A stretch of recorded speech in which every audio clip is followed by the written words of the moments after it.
We'll see. So, however, let's get to the draft, sir, because game number 2 is going to be on Dragonshire, and the teams are ready to go.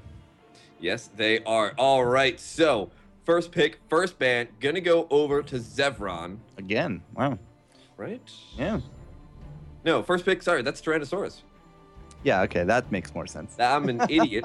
I don't pay attention. Yes, all good, they're sir. losers. So they get first pick. I just actually realized on our drafting site it says first pick over who actually got first pick. Yes, it does. Boom.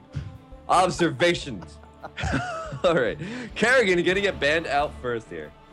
And that also means that the return here is going to be Sylvanas, since Zeveron does not have that first pick. They don't want to be able to give up the Banshee Queen's powers that easily, which means Tyrannosaurus Rex with the bold first pick. I like it. It's the triple trouble once more. Yes, and that is a great, great pick on this map, especially if you get the situation where you get to put only one of the Vikings in the Dragon Knight. Oh, my forecourt, is that one of the best things you could possibly ever wish for, because you still have the might of 2 other Vikings, and the other one is then on in the Dragon Knight. So you have a really, really strong presence with that Dragon Knight. Yeah, absolutely. You push one lane with the Dragon, you push the others with the Vikings, and it just works out phenomenally well. The rest of your teammates, who cares? They can do whatever they want. You have a Viking and a Dragon. So, good counter to that is going to be a little bit of stealth, a little bit of damage, and who better than the Zeratul these days? I don't know why Jaina showed up there momentarily, but it's totally Zeratul these days. And to go with him is going to be half of the combo that we have not really seen too much of. It's Kael'thas. He has not been with Jaina for a while, and now he's going to band out with the Sylvanas, so it's just the Song of Fire. That's true. And actually, what's really interesting here is that with Kael'thas, with Zeratul, both really good at melting those Vikings. I feel like that's just at least just a strong setup for a team for first couple of picks, but also a really nice counter to those Vikings, because Zeratul can roam around, pick off a Viking, then just walk back over to someplace else, as well as Void Prisons plus Kael'thas Flame Strikes equals money. Oh, wait, not money. What's the other one? Opposite of that. Damage. That's the one. Damage. The opposite of money is damage. Yes. Okay, today I learned. So part of the JJ combo, it's going to be Jaina here for the Tyrannosaurus Rex and Uther. I'm curious if they're going to be setting themselves up for a melee by the end of this. They already banned out Kerrigan. That's what I find curious. And Zeratul is already on the docket. So do they have an Illidan player? And is Zeveron going to fear that and ban it? I don't know. Well, it seems like we're going to get into the second part of bans. And Zeveron now has to ban out another melee if they really want to be scared of this Uther. Oh, that's interesting, though. They're going to ban out Tassadar. Exactly right, sir. So no information control, no Archons. I don't think they're fearing an Illidan. It could very well be an Illidan coming out of this one. And Tyrannosaurus Rex, they're actually going to respond by banning out the other half of the JJ. Johanna's out. So with the Johanna ban and the Uther, they very well could actually run an Illidan. Yeah, Illidan I think would be a really good pickup here, and also not on the map is Abathur. Oh, well, actually Zeveron doesn't really have enough spaces to get an Illidan, Abathur, and a healer in, so they're going to pick up Vala. Double melee? No thanks. Yeah. So who do they get? They get Murden and Vala for their next pickup. All right, so they got themselves their front damage. They got themselves the back damage. The Mirrodin has been, I think, in almost every game today. Yeah, Murden's very, very high in priority in terms of first pick, first ban. And that does somewhat lag out the ability for Tyrannosaurus Rex to even pick up Illidan as well, because Murden Reverberation is very scary. However, well, let's see. Brightwing's still out on the map, and they can pick that up. As so a that's double why I guess heal? Tyrannosaurus Rex has to be... Well, they don't have their other healer. They only have Murden Vala right now. Well, but it's Tyrannosaurus Rex time to pick. Yes, right. Sorry. I was talking about Zeveron. If they Gotcha. picked up Brightwing, that would be a really great way to counter Illidan. Yep. So Yes. Tyrannosaurus Rex, okay, they pick up Zagara. No Illidan picks. No, I guess they're just Very not. interesting. They're not confident enough, especially with the threat of Brightwing. And as you said, Mirrodin just doing really good things with the Reverberation, imposing presence later on. But this is cute. Tyrannosaurus Rex has a massive push comp. Beetles, Zagara, Vikings. Massive push to their name. Which is interesting, because look at Zeveron's second ban. That was a Tassadar. Yeah. Tassadar's a really good pusher as well. They were trying to stop some sort of pushing composition to happen with the Lost Vikings. And unfortunately, Tyrannosaurus Rex found a little bit of a a bypass, a detour to get into the pushing composition. They've got that Zagara and a Nubarak, so it's going to be very nice for them. This is the statement of we don't need no promote. There's no promote here. It's true. There's no promote. In fact, Zeveron is not even going to take Brightwing. They do put in Malfurion, which solidifies no promote. We can infest at best, and even then, not really that useful. But no, so something Tryandesaurus Rex doesn't have is huge burst damage. And that is why the Malfurion here is going to be paying off in dividends. I mean, Brightwing is really good at mitigating that type of sustained damage as well. However, I think Malfurion's going to be a little bit of a better pick here just because Jaina still has a little bit of that burst, right? And Absolutely. Tranquility is way better at being able to deal with something like, oh, I don't know, a longboat raid than Brightwing's passive, even with Gust of Healing. So it's going to be a nice pickup to get this Malfurion. I think it's very refreshing as well. And also, think about this combo. Kael'thas Malfurion. Innervates with Kael'thas, it means he can go on fusion. Oh, no. No, I didn't even think of that. Oh, Yeah. wow. All right. So those are your team comps, ladies and gentlemen. Dragonshire, will the Vikings become Dragons of Legends? Will a push comp put a point on the board? We're about to find out here as we jump into game number 2 of today's series. Dragonshire is it's a scary map sometimes. But with this comp, with a push comp, especially if you can get a dragon to go with it, wow, you're going to be in top form. All right, so let's get on into that game. Are you ready, sir? Yes, sir. Loading up to the 0 mark. Okay. I'm already there. I'm waiting. Yep, sounds good. Introduce the left-hand side for me then. Sure thing, sir. On the left-hand side, it is none other than Zeveron, Carthon Luck, playing the Vala. Equinox on the Zeratul Vala, being played by Carthon Luck. Muradin is going to get played by Fury. And Kael'thas Sunstrider to be played by Faye. On the flip side, Schnazzy this time going to be those Vikings. We got Veron once more on the Anubarak mid, and Kex? Yeah, Kex. Jumping Duck and Insomnia to, so far, Deathball the bottom. We're at 0, you're at 0. Sounds good. Are you ready, sir? Ready to go. 3, 2, 1, play, and we're off to the races. Game number 2. What we do see sometimes from teams, especially Zeveron, because they do play a lot of this game, is the 4-man Deathball mid, which is what you see here. Equinox is out looking, Mad Timmy's out looking, and they are just trying to find an unsuspecting, wandering teammate of the Tyrannosaurus Rex, and they don't find it, unfortunately. But Faye just walks into the middle of the lane like, hey, I'm a Kael'thas in the middle of a lane. I'm so helpless. But Veron did not fall for that. Not one bit. Not one bit, sir. Level 1 talents are out. We actually do not have scouting drones from our Malfurion. Yeah, they look like they just want to go straight for that Conjurer's Pursuit. Stay in those lanes. Stay sustained, actually, for quite a good amount of time. And that's actually kind of nice, too, on this map as well, because Dragon Shrine fights can take so long, and they can be such a lengthy type of part of this game that maybe you just don't want to go back that much. And I think that's what Mad Timmy wants to play with. Use that Conjurer's Pursuit to stay in those lanes a little bit longer. Looks like there's going to be a little bit of a gank coming in here, but not too much going to happen. Now, Furia's just going to have to Dwarf Toss out of it, but Mad Timmy, Mad Heals, Mad Furion. This is the hero that Mad Timmy really rose to power with, and his Malfurion is super on point. So I have no doubts that Fury feels very comfortable in the hands there of the healing Malfurion. But so far, not really too much, as you said, in that bottom. We do got Schnazzy holding off Carthon Luck into the top, and the shrines will go one apiece. And we're going to start the dance.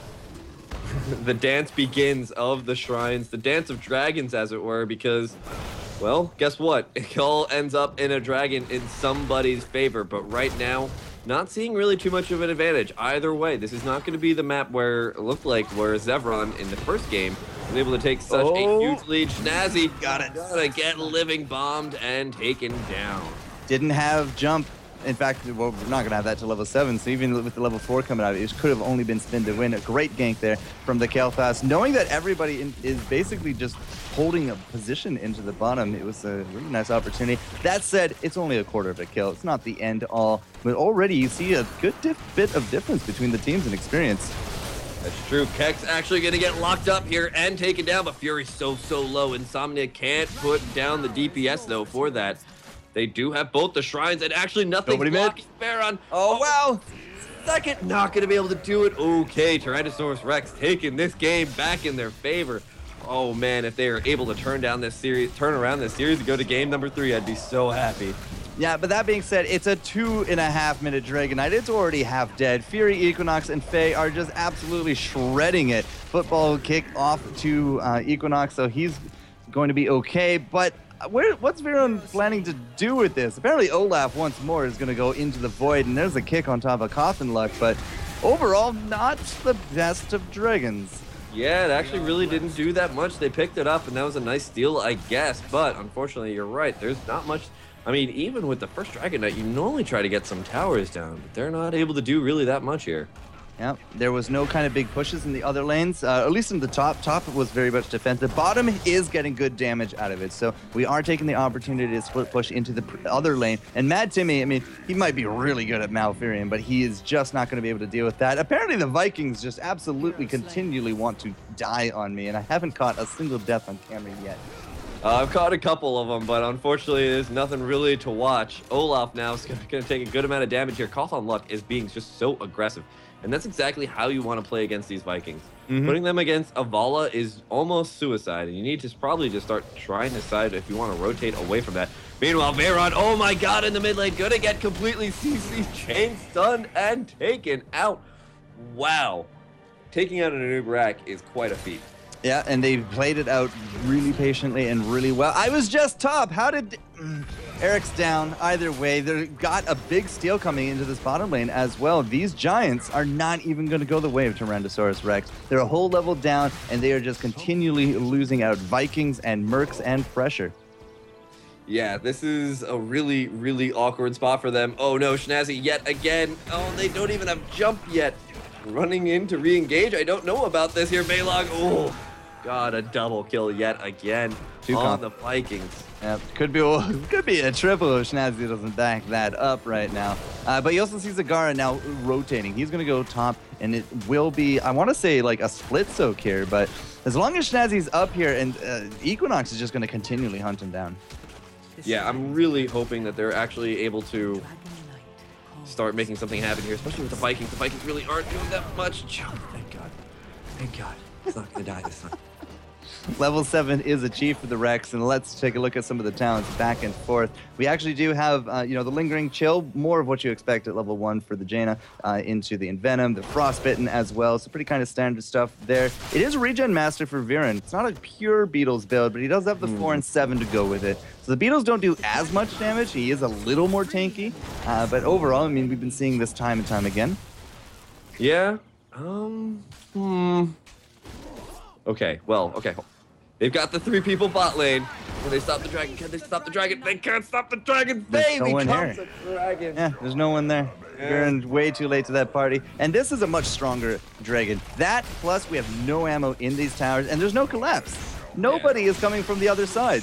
This is what we did differently with Zeveron. They immediately put 3 on the mid, 1-1 for the other soaks, and they forced Zeveron out. He got almost no value out of it. This time, Faye, he's just going straight into it. Now he's with his team, and this is just going to get so much more work done. They also picked up their heroics as well, so now level 10 to level 8. This is not looking too good here for Tryandesaurus REKTS. Can they even hold this off is the question. Equinox going straight on into the back line. There we go. It seems like Jaina's going to be the first one to fall. The Void Prison goes down. The Phoenix doing a good amount of damage to push people away, and Zeveron looking so good. Level 10 to 8 is very much a repeat of game number 1 in this series. It was a very similar feel. 11 to 9 is still not a fight that Tryandesaurus REKTS can handle. Eric is going to go down. The strafe could even pick up Snazzy, but the arrow says no. But still, that Void Prison in the bottom lane, that felt like a panic prison because he saw the gate and he couldn't get out, but Fury just walks around it through the dead wall and helps him, and he's like, oh, and he just goes bottom. So I think that was a bit more of a panic VP. I don't think he really needed to do it. Here, though, he's going to come right in, destroy this Balog, I think. Maybe not. No, he's just going to wait it out. Come on, Cothenluck. Put him back there. He's Ping pong. The jump. Okay, there we go. Man, okay, I'm really sorry, but these Vikings really need to stay alive for a lot longer than a couple of seconds. I don't think we've seen 3 Vikings in the top lane for more than 5 seconds in this total game. That's the biggest issue here. Is Cothenluck is just a Viking hunter. Yep. And even though they count as only a quarter of a death, they're adding up. they're adding up quite a bit. It's 5-0, which means since we're at the 0 mark and we know that we've had a lot of dead Vikings, that's at least 4, if not 8 deaths on them alone. Actually, that's 8. That's 8 deaths on them. 8 deaths. And you know what? That's 2 whole hero kills here as well. Yep. As I said, it adds up.